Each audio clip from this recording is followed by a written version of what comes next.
California Housing Finance Agency Audit and Risk Committee, Management Committee meeting.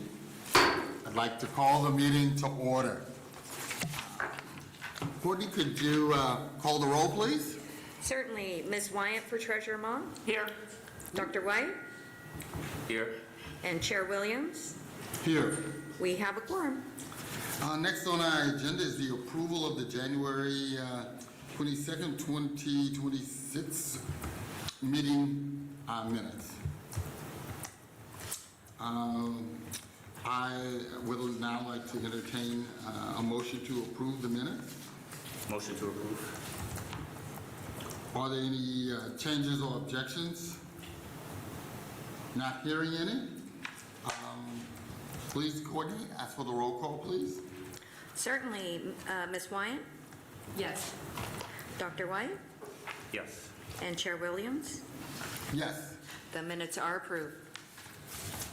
Well, I'd just like to thank Chair Cervantes for giving me a phone call, and not only the phone call, but the opportunity, and I want to thank him for appointing me chair of the Audit and Risk Management Committee. It's an honor, and I take my responsibilities very seriously, and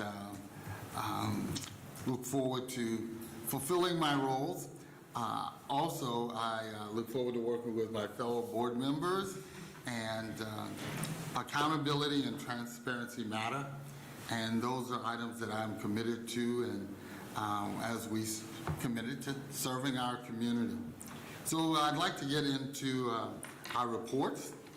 And so we will go on to review item number 4, review and discuss the audited financial statements for the California Housing Finance Fund for the year ended in June 30th, 2025. I'd like to welcome Oksana Glushenko. Did I get that right? Pretty good. Oh, thank you. I'm going to work on it. The California Housing Finance Agency Controller, and I'd like for her to introduce our guests. Thank you, Mr. Williams. Good morning, members of the Audit and Risk Committee. So today I'm Oksana Glushenko, and I have next to me Irvin Tam, our Financing Director. Before we begin the presentation of the fiscal year 24-25 financial results, I'd like to take a few moments to recognize some important milestones and accomplishments. First, our contract with Clifton Lawson Allen, our current auditing firm, is coming to an end.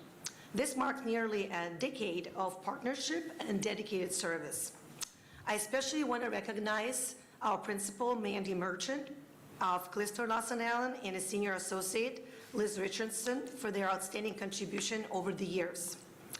Their guidance and expertise have helped ensure that our agency is fully compliant with GAAP and GASB standards. We maintain strong internal controls, and we continue to strengthen our fraud prevention training and practices. We are grateful for successful business relationship we have enjoyed with Clifton Lawson for the professionalism and integrity of Mandy and Liz consistently demonstrated.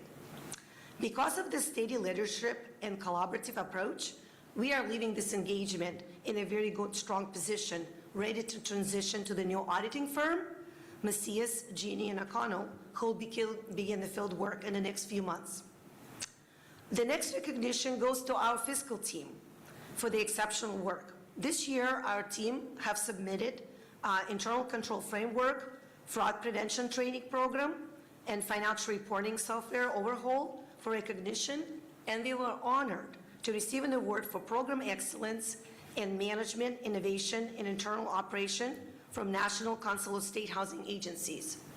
After we received the award, I've been contacted by several agencies because they want to replicate our experience, and they wanted to learn how we have achieved and accomplished that results. In addition, for the 8th consecutive year, our agency have earned the Certificate of Achievement for Excellence in Financial Reporting from the Government Finance Officer Association. This award recognizes agencies whose financial statements are timely, transparent, well organized, and easy to read.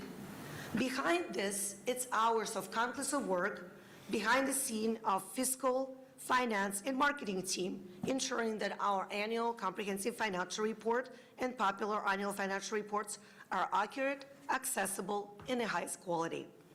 And lastly, if you remember, the last 2-3 years, we've been kind of climbing and try to get things done in a more timely manner. And so for the last 2 years, we've been meeting our deadlines of December 31st, the statutory deadlines of getting the financials timely. So I wanted to recognize the significant efforts of the State Controller's Office in improving the timeliness of releasing pension and post-employment benefits information.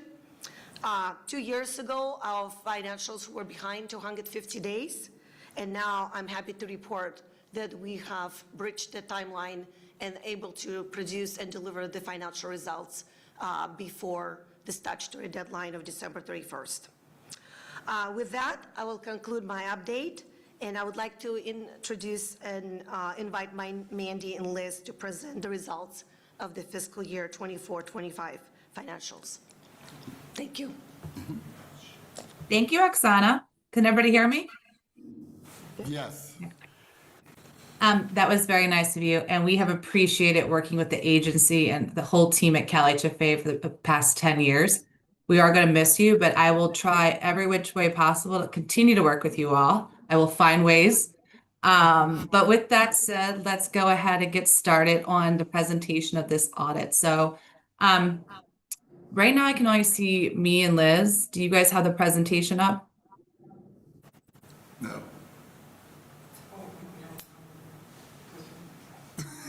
There we are. Okay. All right, so we would like to go to the next slide. All right, so as mentioned today, we are going to go over the results of the June 30th, 2025 audit. Within this presentation, we're going to go over what was the audit scope and the process that we performed in order to get to where we are today of issuing the financial statements back in December. We'll talk about the audit opinions and the results and the required communications that we have with this group in front of us. We'll go through some financial highlights, what occurred during the year at a high level. And then we will go through the governance communication. And then lastly, I will go over the upcoming GASB standard that is a large impact for the agency for 2026. So let's turn to the next slide. Okay, so with this year, we had 5 deliverables as part of the this audit this year. There are 3 reports that we issue that are part of the ACFR that you have previously received and reviewed. First, the first report is the report on the agency's financial statements. So that is over the financials, you know, the numbers that are in the beginning of the packet. The next 2 reports are part of the single audit report. So we have the internal control report over financial reporting and compliance. And then we have the internal control report over compliance with major programs required for the federal awards. Liz will go over the results of those in a minute. You also received a copy of the required governance communication, which we'll go into more detail a little bit later. And then finally, the last deliverable we do is once this is all done, there is a requirement to submit this to the Federal Audit Clearinghouse. And what we submit is called the data collection form. And that was done back in December. Okay, let's go to the next slide and go over the audit process. So with the audit process, this is really a really high level how we kind of start this process each year. So obviously we can't audit everything. So we do have a risk-based approach. So based on our history with you all, knowing how the agency works, our experience working with similar HFAs across the country, we do develop an audit approach and execute that as part of the audit. The key things that we have to look at is, number one is your internal controls.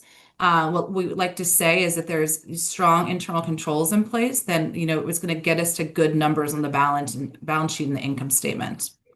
We do have to overcome revenue recognition, and that means we have to be ensured that there's no kind of like management override or any kind of like, you know, misstatements occurring in the revenue. We do that by confirming balances, and we also do that by doing analytics. There are significant estimates within these financial statements that we'll discuss a little bit later. We spend time going through those to understand how management has come up with those significant estimates. There is debt and covenants that we review and ensure proper reporting to Emma. Obviously, the agency's main bread and butter is issuing loans receivables. So we review those loans, we confirm a lot of those and ensure that they're properly recorded and the revenues associated with them are accurate. This past year, we did have a new GASB that was implemented. That is 101, and that's related to compensated absences. And what that is that basically GASB thought that the recording of, vacation time, sick leave, PTO, how all the different agencies call it, was not being consistently recorded. So the agency adopted this themselves, went through the standard, and properly ensured that was reported under the new GASB 101. And then lastly, we do spend a significant amount of time on the single audit, which Liz will discuss in a minute with the results. So I will, if you want to change the slide and kick it over to Liz. Thanks, Mandy. So as part of our audit, we provide you all with a few different audit opinions. Our opinion over the financial statements was unmodified, meaning there were no concerns that we had nothing that would cause any issues. And then same thing with your federal awards. As part of our single audit, we've issued a opinion, and our federal award opinion was also unmodified. In terms of our audit results, for the financial statement audit, we noted no material weaknesses as well as no significant deficiencies. And then same thing on the federal award side. This year, we audited your Section 811 program, and we are happy to announce that we did not have any findings. All right. Our responsibility as your auditors is to communicate certain things to you all as governance. The generally accepted auditing standards requires us to kind of communicate the items that we were required to do. We have to plan, we have to perform a risk assessment. And fortunately, there were no changes to that planned scope as part of our audit. As Mandy mentioned, this year, I'm sorry, is someone speaking? I can't tell. There's a little bit of echo. Okay. Okay. So this year, as Mandy mentioned, you all adopted GASB 101, and through the analysis performed by CalHFA, there was no material impact for FY25. In terms of our audit, we did not encounter any significant difficulties. There were no disagreements with management, and to our knowledge, there was no management consultations with other accounting firms. As part of our audit, we also review certain estimates. We evaluate them, and we are comfortable with how they are recorded and accounted for. Some of those significant estimates include allowances on your loans receivable. Depreciation is obviously a smaller one for you all. Pension, OPEB, and then compensated absences was another one that we evaluated this year just as part of the adoption of GASB 101. In terms of our audit adjustments, we did not have any. The only adjustments that were made were brought to us by management, and those included adjustments for pension and OPEB for the current year. This year, we did have one uncorrected misstatement. And what that means is this was a difference that was noted that is not material. It's not something that we had to actually book. But we do have to bring it to your attention, and that was regarding the unamortized hedge termination that occurred during the year. Right now, this is recorded as part of the bonds payable balance instead of deferred inflows. And we did a consultation with our national team and had a few meetings with the CalHFA staff, and we determined that we're fine leaving it as is, but we do just have to bring it to your attention. Okay, next slide. Perfect. So the next section that we're going to talk through is just a couple of the high-level changes during fiscal year 25. So with the statement of net position, the largest change that we saw this year was in the cash and investments. There was a $273.3 million increase in cash and investments, and that was primarily due to money received for loan repayments, as well as movement of the down payment assistance money to the U.S. bank account. There was a 184.8 million increase in program loans receivable. And this year, we actually had noted that there were slightly fewer loans issued. However, those loans were for a larger dollar value, which helped contribute to this increase in the loan balances. There was a $34.6 million decrease in other assets, and that was primarily due to the closure of the Brayburn line of credit. That was closed right before the end of the fiscal year, and so there was a cash collateral amount associated with that. So with that being closed, that was no longer part of the balance sheet. And then we had a $2.2 million decrease in deferred outflows of resources, and that is primarily just due to the pension and OPEB changes for the fiscal year. Okay, next slide.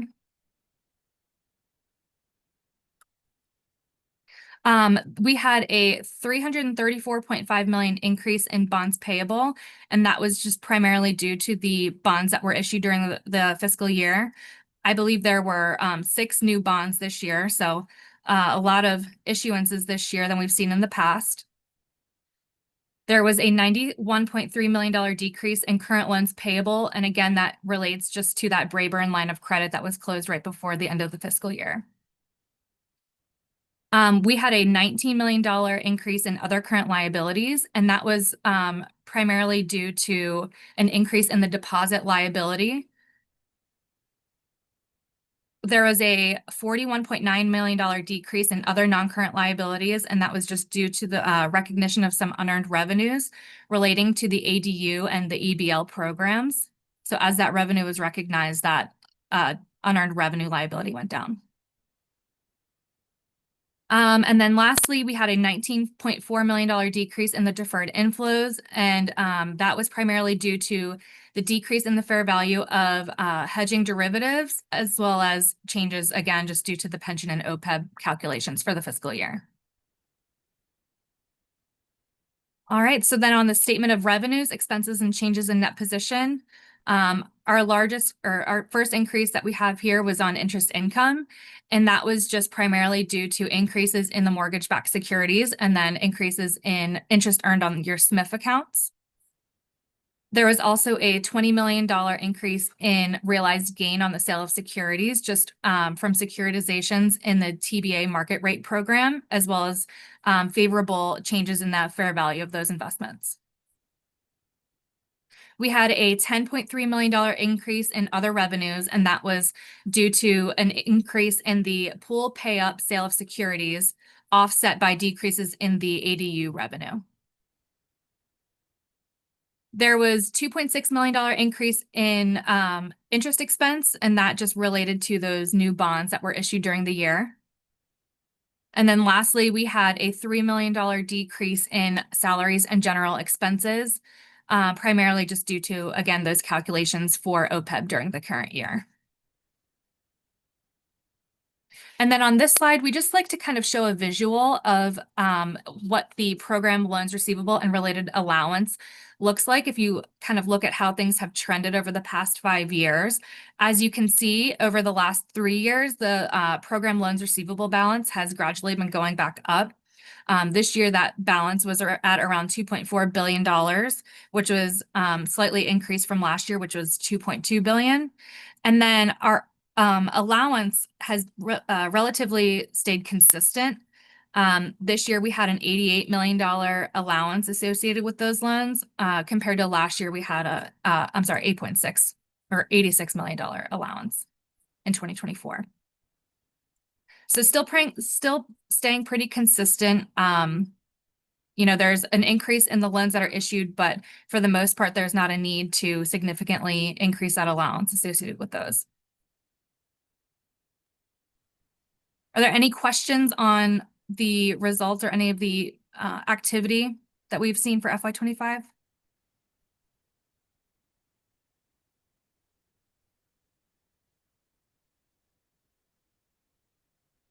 All right. Then I will turn it back over to Mandy to discuss some upcoming GASB standards. Okay, thanks, Liz. Great job. All right, let's go one more slide. Okay, so I like to say sometimes there's a year where it's quiet. This is not so much a quiet year. This is going to be a lot of changes for the agency to go through with this new GASB 103 for financial reporting. A little bit of history, background on this is that, as always, GASB is always looking around and seeing all these different financial statements that are coming in the door, and just notice some inconsistencies of how agencies, auditors, everyone was reporting information in the MD&A, the balance sheets, the income statements. And so they felt it necessary to issue GASB 103 to kind of, clarify the way things should be reported in accordance with the standards. So we're going to go through these a little bit more in detail, but this is a good summary sheet, just seeing kind of, we're going to touch on like just four main things we're going to talk about over the next couple slides. So let's go to the next slide with the MD&A. So this is for all those that are new to this financial reporting and looking at this ACFR that's in front of you. This is the first couple pages after you get through the introduction. And after the opinion, you will see the management discussion analysis. So overall, what we heard was there was, some agencies like yourselves provide a lot of great information in your MD&A. So really a reader should be able to pick up the MD&A and be able to understand at a very high level what has occurred at the agency between 2 years. What they were seeing, there's a lot of agencies that really not putting any kind of information in. So they would just be like, cash increase $1 million, period. No explanation, nobody, no outside third party reader who's using these financial statements to possibly make decisions understood what was going on. So this is really getting in there and be like, all right, everyone, this is what you need to do. So really diving in there and making sure that, the ones are highlighting in here, capital assets, long-term debt, really getting into those a little bit deeper, and having more information. Same thing about the last bullet point, which is pretty important. Really, like, what is coming in the future? What are we seeing out there? Number one, what are the current known facts, and then what is going to be coming in the future? So that's some big stuff that's happening in the MD&A. But again, as an agency, I don't think besides reviewing this, it's going to have big impact. You've already been doing a pretty good job with the MD&A. So let's go to the next one. Again, this is something else. I'm not sure how much this will impact you all. This would be something of a, unusual or infrequent item. And just off the top of my head, for you all, it would just be something kind of like, you had some kind of, maybe you had to take back over a property, you had something go into foreclosure, and then you decided to take it back on. And so you had to record that that building coming into your property, or maybe there was some sort of huge litigation that you were involved in, just something outside the day-to-day operations of CalHFA. So now that's just kind of pointing these out when this is done and where it should be reported. So this is going to be a different presentation on the financial statements than previously had been done in the past. So let's go to the next slide. So this is where we're going to see some changes for you all. Now, again, probably a little bit more work, maybe not as much. You guys are kind of doing this already with your federal money, but really you are considered a proprietary fund. So now it's really looking more deeper into your operating revenues and expenses and where they should be reported. So the same thing with non-operating. So there's new definitions and new guidance out there. The biggest thing is subsidies. So any kind of subsidies that you're receiving. So this is possibly the money coming from the state, possibly a new placement on the statement of revenues, expenses, and changes in net position that you've seen in the past. So this is something that the agency, the finance team should review and make sure you kind of go through and see, do we have any changes of the definitions that GASB has instructed? All right, so let's go to the next page and just to point out a couple of things where a little bit of difference. So this is just kind of showing. So if you were looking at the income statement right now and having the operating revenues and expenses, this is just showing how now these non-capital subsidies are going to be broken out when probably possibly in prior years they've been shown in operating revenues. And then now having this separate line. So previously the income statement would have ended with other non-operating revenues and expenses, but now there's this new line of unusual or infrequent items.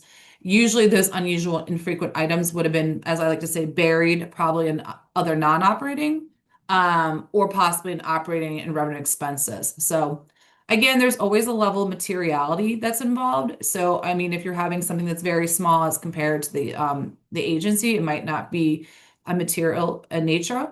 But again, that'll be something to work with your new auditors, you know, to understand like, hey guys, we have this number. We think it's unusual and frequent. Can we talk about it? Where do you think is the proper placement for us for this year under GASB 103? Okay, and then let's go to the next one. So the next one is related to your statistical section. And again, this is just additional clarification, and then just kind of having some distinguishment between the different revenue types. And again, you know, a couple of words are always used to describe your operations. So this is a business type activities. So as you can see in here, just distinguishing between operating and non-capital subsidies and other non-operating and revenue expenses. So if you would look back in the back of your ACWR, there's a lot of schedules, and you all are currently doing this. You're kind of breaking out already, so this shouldn't have any type of impact. And that is it. As always, you can always follow us for more information. And if you go to the last slide, we're here for any questions or feedback. Again, thank you all so much. This was a great audit year. It's been nice seeing the agency kind of, as Oksana said earlier, being delayed 200 days and now getting back on time. We're back issuing before the end of the year. So it's a good Merry Christmas. Happy holidays. But thank you.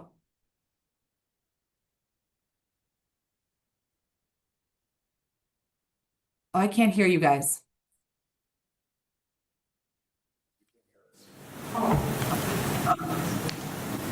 Now I can hear.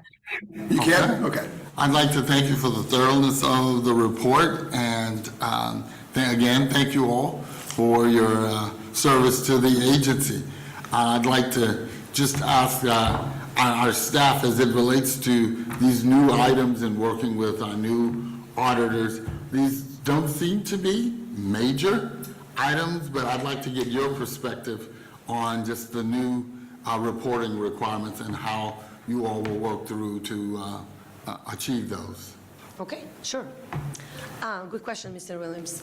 So I feel, first of all, I want to start by saying that Mandy and her team has already begun the transitioning from the old auditors, from her old field work, paperwork, and sharing the materials with the new auditors. So they've been already in contact with MGO and making sure that we are set for successful year, because a lot of materials that being shared are the internal discussion, the interview of staff, or things that not really taking a lot of changes over the years. So it's helpful to have the old auditor perspective or things how it was captured in their working papers, and have the same notes come to the new auditors so they know exactly to establish the baseline where they're starting. As far as the GASB 103, because the effective date is this beginning of this fiscal year, so we actually have been already looking at the financial statements, identifying where the elements and the line items where the changes need to be made. One exception for state agencies in GASB 103 where we read, it's that all the housing agencies that primarily work is issuing loans. So if we would be doing whole loans, that will be considered on operating activities. But one question came, and we kind of get puzzled, and I think this is really intricate, because a lot of state agency, we have a lot of roundtable discussions and a lot of other information that we share with the community.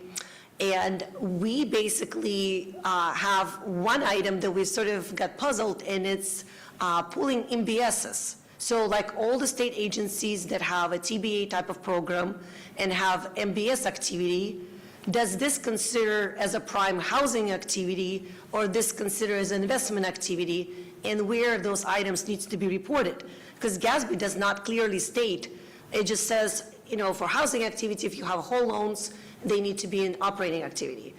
And so we actually did contact GASB because I think, I just want to highlight that we not only working with auditors, we actually using other kind of resources that's available.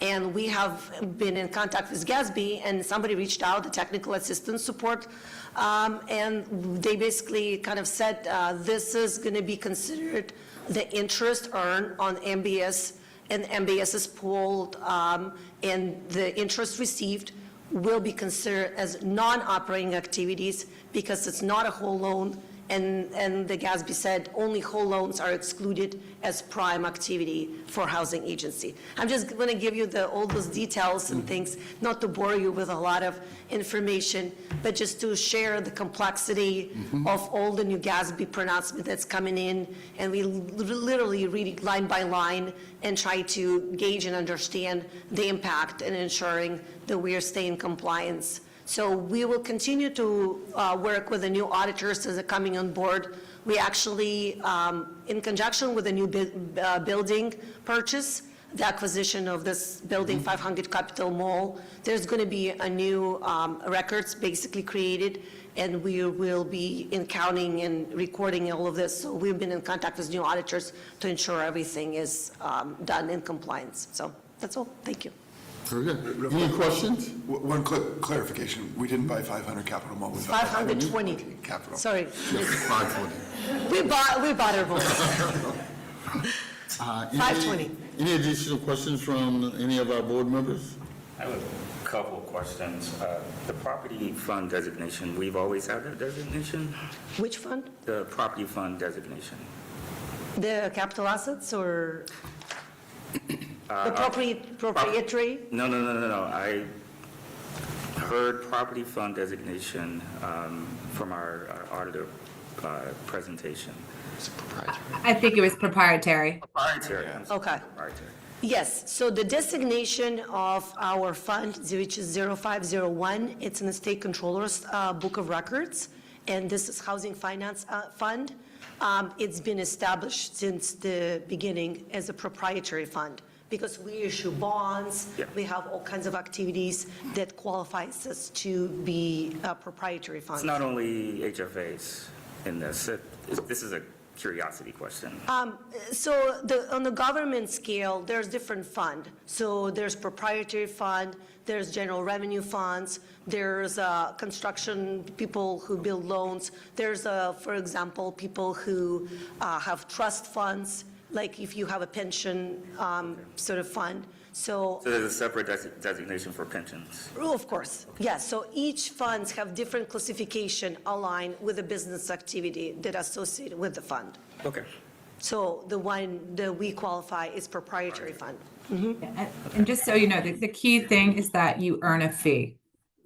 So that's the key thing with proprietary fund, that you're earning a fee that classifies you there. Okay, thank you. The only other question was around the new line item, non-capital subsidies. Is that significant for us in terms of that line item? No, you mean like for GASB 103? Yeah. Yeah, I don't foresee this as being, we don't receive a lot of subsidies. A lot of those transfers that we receive, they either consider as a transfer in, and then they use for purpose, for example, like NMS funds.